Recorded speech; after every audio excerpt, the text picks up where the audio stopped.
ॐ यथाग्निर्दाहिका शक्ति रामकृष्णे स्थिता हिया सर्वविद्या स्वरूपां शारदां প্রণমাম্যহম। শ্রীমা সারদা দেবীর বলা গল্প ও গল্পকথা থেকে প্রাপ্ত শিক্ষা এই নিয়ে আমাদের আলোচনা। গত পর্বের আলোচনায় আমরা মনের সম্বন্ধে জেনেছি। আজ আমরা সংক্ষেপে ও সহজভাবে মনের ধর্ম সম্বন্ধে বা মনের স্বভাব সম্বন্ধে কিছু কথা জেনে নেব।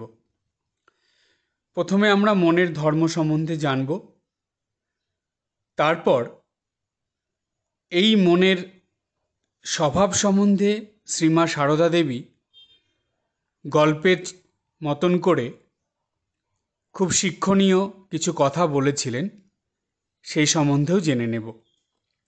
প্রথমে মনের ধর্ম।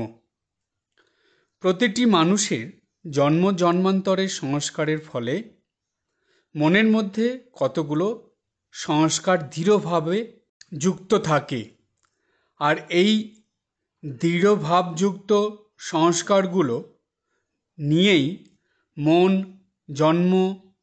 জন্মান্তর ধরে তার মতো করে মানুষকে পরিচালিত করে। মনের ইচ্ছা অনিচ্ছা, পছন্দ অপছন্দ, প্রয়োজন অপ্রয়োজনের উপর নির্ভরশীল হয়ে মানব জীবন চলতে থাকে। তাই মনের এই দৃঢ়ভাব বা ধারণাগুলোকে বলা হয় মনের ধর্ম বা মনের স্বভাব। এখন আমরা এই মনের ধর্ম বা মনের স্বভাব সম্বন্ধে কিছু কথা জেনে নেব। প্রথম, মনের স্বভাব জলের স্বভাবের মতন, সর্বদাই নিম্নমুখী। দ্বিতীয়, মন কখনোই একা থাকতে পারে না। মন সবসময় কিছু একটা অবলম্বন ধরে চলার চেষ্টা করে। তৃতীয়, মন নিজের থেকে ভালো দিকে অর্থাৎ উচ্চ দিকে যেতে পারে না বা যেতে চায় না। চতুর্থ, শরীরের মতো মনকেও খাবার দিয়ে সুস্থ সতেজ রাখতে হয়। শরীর ভালো রাখতে হলে যেমন প্রতিদিন ভালো খাবার দিতে হয়, যত্ন নিতে হয়, ঠিক তেমনি মন ভালো রাখতে হলে মনকেও প্রতিদিন ভালো খাবার দিতে হয় ও মনের যত্ন নিতে হয়। শরীরের খাবার সম্বন্ধে আমাদের সবারই মোটামুটি জানা আছে, অর্থাৎ সাত্ত্বিক খাবার দিলেই শরীর অনেক বেশি সুস্থ সতেজ থাকে এবং ভালো থাকে। ঠিক তেমনি আমাদের মনেরও সাত্ত্বিক খাবার আছে। সেই মনের সাত্ত্বিক খাবারগুলো হলো নিত্যদিন প্রার্থনা, পূজা, পাঠ, জপ, ধ্যান, ভজন, কীর্তন, সৎসঙ্গ, সৎচিন্তা ইত্যাদি। এইসব সাত্ত্বিক খাবার যদি নিত্যদিন মনকে দেওয়া যায় তাহলেই মন সুস্থ সতেজ থাকে এবং সর্বদাই উচ্চ চিন্তা সহকারে উচ্চ গতিসম্পন্ন হয়ে মন মানুষকে তার নির্দিষ্ট লক্ষ্যে অর্থাৎ এই মানব জীবনের উদ্দেশ্য পূরণে ক্রমাগত সাহায্য করে। পঞ্চম, মন স্বভাবতই চঞ্চল।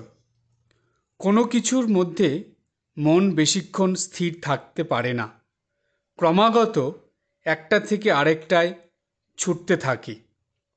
ষষ্ঠ, মনের গতি প্রকৃতি সাধারণত বহির্মুখী, অর্থাৎ অন্তর্জগৎ থেকে বহির্জগতে তার গতি, মনের গতি সর্বদাই বহির্মুখী হয়ে থাকে। সপ্তম, সবসময় মন তার নিজের মতো চলতে চায়, অর্থাৎ ভোগের দিকেই মন চলতে চায়। অষ্টম, মন পরনিন্দা পরচর্চা করতে, পরের দোষ দেখতে, আজে বাজে চিন্তা করতে, খারাপ কিছু ভাবতে এবং দুশ্চিন্তা নিয়ে থাকতেই বেশি ভালোবাসে। নবম, মন খারাপ ইচ্ছা, অসৎ ইচ্ছা, অশুভ ইচ্ছা ও ক্ষতিকর ইচ্ছাগুলো তাড়াতাড়ি পূরণ করে নিতে চায়। দশম, মন স্বভাবতই জাগতিক, অনিত্য ও অসুখকর কিছু না কিছুর প্রতি আকৃষ্ট হয়ে তাতেই বদ্ধ হয়ে থাকতে চায়, কিছুতেই বন্ধন থেকে মুক্ত হতে চায় না। এই ছিল 10টি মনের স্বভাব বা মনের ধর্ম। এই 10টি ধর্ম নিয়েই মন চলতে থাকে। এই মনের স্বভাব সম্বন্ধে শ্রীমা সারদা দেবী কি বলেছেন, এখন আমরা সে কথা জানব। মনের স্বভাব সম্বন্ধে শ্রীমা সারদা দেবী বলেছেন, মনের গতি স্বভাবতই নিচের দিকে, তাই মনকে ভালো দিকে অর্থাৎ উপরের দিকে নিতে হলে খুব রোগ চাই। এই কথাটি একটু ভালোভাবে চিন্তা করলে এটা বোঝা যায় যে শ্রীমা সারদা দেবী এই কথার মধ্যে দিয়ে খুব বড় একটা শিক্ষা আমাদেরকে দিয়েছেন। মানুষের মন সবসময় কিছু না কিছু নিয়ে থাকতে ভালোবাসে, আর মনের গতি সর্বদাই নিম্নমুখী দেখে মন নিম্নস্তরের জিনিস অর্থাৎ ভোগের জিনিস, খারাপ অশুভ জিনিস এইসব নিয়ে থাকতে বা এইসবের দিকে যেতেই ভালোবাসে। তাই মনকে যদি জোর করে ভালো কিছুর দিকে অর্থাৎ উপরের দিকে রাখার অভ্যাস করা যায়, তাহলেই মন অনেক চেষ্টা অভ্যাসের দ্বারা ঊর্ধ্বমুখী হয়, অর্থাৎ ভালো চিন্তা করে, ভালো কিছু দেখে, ভালো ভাবে এবং ভালো কিছুর মধ্যে থাকার চেষ্টা করে বা থাকতে চায় বা থাকতে পারে। তাই শ্রীমা যে বলেছেন কথাটা, যে মনকে ভালো দিকে নিতে হলে খুব রোগ চাই, এই রোগ মানে হলো জেদ, না আমি করবই, আমি মনকে ভালো দিকে নেবই।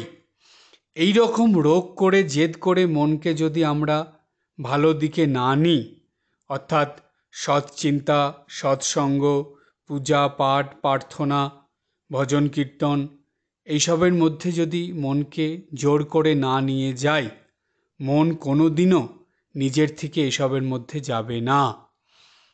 কারণ মনের ধর্ম সর্বদাই সে খারাপ দিকে অর্থাৎ নিম্নস্তরে অশুভর মধ্যে যেতে চায় এবং মানুষকে সেই দিকেই নিয়ে যায়। তাই মনের ধর্মের বিপরীতে যদি মনকে নিতে হয়, তার জন্য অবশ্যই খুব রোগ চাই, অর্থাৎ জেদ চাই এবং মনের জোর চাই যে না আমি মনকে খারাপ দিকে নিয়ে যেতে দেব না বা মনকে খারাপ দিকে যেতে দেব না। রোগ করে জেদ করে ক্রমাগত এটা চেষ্টা করলে ধীরে ধীরে সেই চেষ্টার থেকে অভ্যাস আসবে এবং অভ্যাসের পর ক্রমাগত অভ্যাসের ফলে সেটা সাধনায় পরিণত হবে। আর মনকে এই চেষ্টার দ্বারা অভ্যাস এবং অভ্যাসের দ্বারা সাধনা স্তরে নিয়ে যেতে না পারলে কোনো দিনও আর যাই হোক ঈশ্বর লাভ হবে না। কারণ ঈশ্বর লাভ করতে গেলে সাধনা চাই। যত মানুষ সাধনা করবে তত ঈশ্বরের কাছে পৌঁছবে, ঈশ্বর দর্শন করতে পারবে এবং সর্বোপরি ঈশ্বর লাভ করতে পারবে। তাই শ্রীমার কথাটা একটা খুবই মূল্যবান শিক্ষা, এটা জানি আমরা সব সময় মনে রাখি এবং এটা মনে রেখেই যেন আমাদের মনকে আমরা চালিত করতে পারি। একটা জিনিস জানলে আপনারা অবাক হয়ে যাবেন যে জন্মের পর থেকে প্রত্যেকটা মানুষ মনের দ্বারা চালিত হয়।